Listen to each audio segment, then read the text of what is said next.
That don't worry, I live with your folks. Don't worry, if it's a person who's been previously married, I'll take care of the children as though they are mine. These are big undertakings that you may not know how they may turn out. But they're saying it with a good heart. They say it with a brilliant heart. Don't worry. If you are living in a hut, I'll come and live with you. Subhanallah. Yes, it sounds romantic. It's really good. It sounds sweet. But 2 years down the line, please don't change your mind. Allahu Akbar. May Allah grant us ease. So these type of statements we need to be careful of. And I'm addressing those who are not married as well as those who are. Because if you're not married and you say you're ready to compromise so much, are you really sure that 10 years down the line, you will still be ready to compromise that? Something extremely important. Why do marriages break? Number one, when you're not prepared to sacrifice for your spouse. Number one, when you're not prepared to stand up for your spouse. Number one, when you do not protect your spouse. Notice I said 3 things, all of them are number 1. You notice? The reason is I can't tell you number 2 and 3. These are all important matters. When you don't stand up to protect your spouse from the evil of your own mother, your marriage is not going to work. You might say, my mother has rights. How can you say that she's evil? She's not evil. Shaitan is evil. Shaitan comes and makes her say things, and I can explain to you why. You were not married. Your mother, your sister, perhaps someone else in your family had you all to themselves. So you spent money on them, you spent time with them, and you took them on holiday, you went around with them. Now you need to start your life. You need someone who's going to be called a mother to other children who will belong to you. They also have rights. So when you get married, it is natural, human nature. Shaitan comes and actually fuel that and makes it worse. What happens?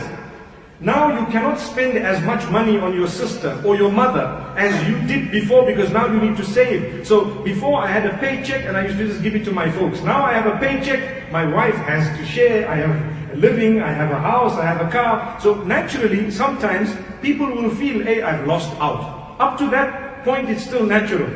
Beyond that, Shaitan comes in tamper and says, listen, I hate my sister-in-law, meaning your wife. So your sister is saying, I hate my sister-in-law. Not because she's a bad person. Not because of anything. She's taken my brother away from me. I hate my daughter-in-law because she's taken my son away from me. My beloved mother, my beloved sister. Trust me, my wife has not taken you or me away from each other at all. I have responsibilities. You had the privilege and the honor of having a little bit more of me when I was single. Now I'm no longer single. I have a priority. People say, obey your parents. I say, not when you are married and they are wrong. Remember this. Don't think it's noble to obey your parents when they are glaring you in the face with something haram, something wrong. They are usurping the rights of your wife. They cannot be obeyed. There is now someone who is a mother to your children, who you need to consider. Yes, we will side with what is right and who is right, whether it's your mother or your wife. Remember this. So I'm not saying that your parents should be disregarded. No, respect them at all times. You know, if you go back to the Quran and to the Sunnah of Muhammad ﷺ, he never says that you blindly adopt and accept everything your parents say. Not once did he say that. Not even once.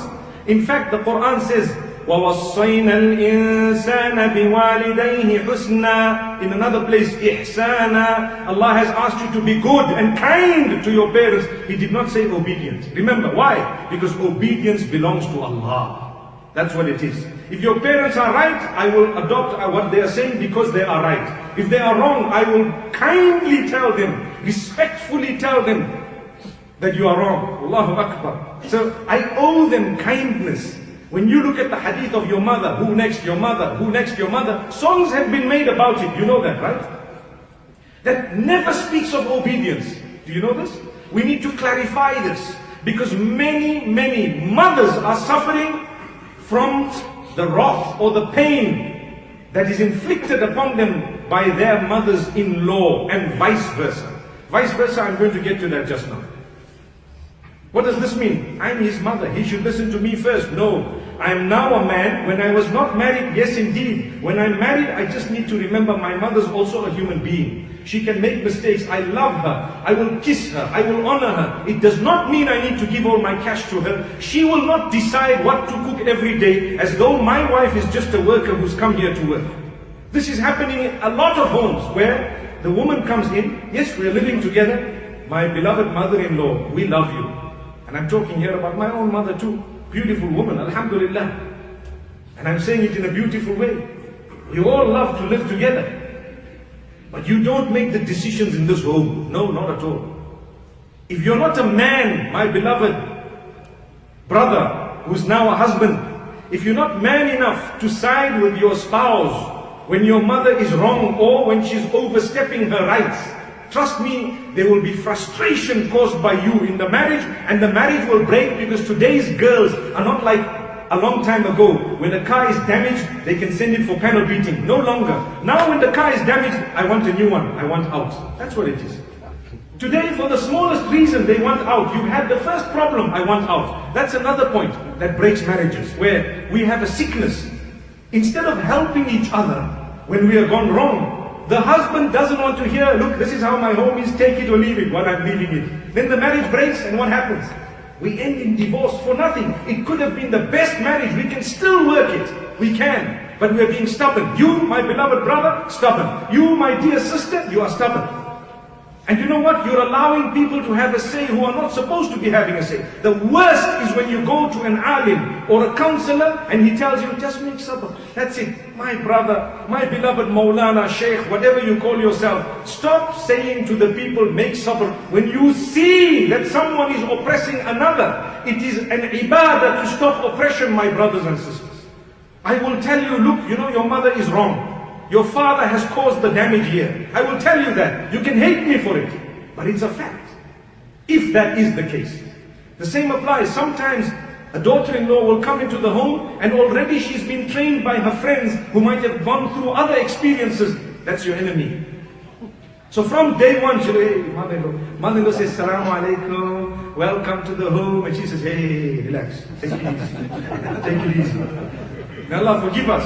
Stop coming in with these preconceived ideas. Give them a chance. They love you too. They love their children. Remember, if a divorce happens, that man who was your husband will remain the son of that particular woman forever, even though you are now out of the picture. But my beloved mother, the boy is not married to you. He's your child. He will remain your child. Remember that. Because 80% or maybe more of the problems that people actually relate to us are connected to their living. And a lot of it is to do with marriage. So sometimes you get married, mashallah, you know, it's a sacrifice. It's a very big sacrifice. You will need to adjust. You must learn to serve each other. You know, one might say, okay, do I really need to cook? Well, if I say no to you and no to him, I think you guys can stay on those pills, inshallah. You can just buy a bottle and for lunch pop in a pill. And well, when I say pop pills, please, I'm talking of the right thing. So, you know, for lunch you have a little tablet and for supper you have a tablet. That's not what life is. Someone, somewhere, somehow is going to have to cook. So you need to help each other sort that matter out. This person here, just because they can cook well doesn't give you the license to invite who you want for tea and for supper and for the same. My daughter-in-law will cook. Even if you and her are on a good footing, on a good relationship, it will break it. She might be cursing you from inside to say, you know what, inconsiderate. Can't you see, I need my time. It's okay if it's once a month. You know, nowadays they say once a year. But anyway, no matter what, it's okay depending on how you are with these people. Sometimes we go on holiday. Yes, alhamdulillah. Who do we tag along? We tag along the entire dunya. So I go, my wife goes. Who else goes? Well, I'm talking of initially when you don't have children. My mother has to come, my dad has to come, my sisters, my brothers who are unmarried have to come. Sometimes my sister who's married with her husband has to come. That's not a holiday. To be honest with you, if you have a family who loves doing that and genuinely they're all looking forward to it, you are fortunate. But sometimes people want their private moments. Hey, I want to go and be able to just be myself. No worry about cooking anything for 1 week. Please. I think you would owe that. Owe that, maybe not from an Islamic perspective, as in holidays are not farad, but it's something that would actually help your marriage. When your spouse has made a mistake, remember step number 1 is not to want out. No ways. That's the last step. Step number 1 is to seek medication, to solve the matter. The man made a mistake or the woman made a mistake. Try and solve the problem. Help them. They may come out of that mistake better than they ever were. You may have a more blissful marriage when you help them through the problem. That's one of your duties as a spouse. Remember this. With us, one problem, hey, I saw a message, it just says, I love you. Who the hell is this guy? I want out, I'm going. I don't want to talk to you, out. The man says, talak, talak, talak. You know how it's like a lawnmower. Allahu Akbar. People think they're mowing the lawn. That's not how you divorce a woman. That's actually worse than an animal's way of speaking. And then you find out, oh, that was just a message from her mother or her father. And then you hit your head. Too late. Astaghfirullah. May Allah forgive us.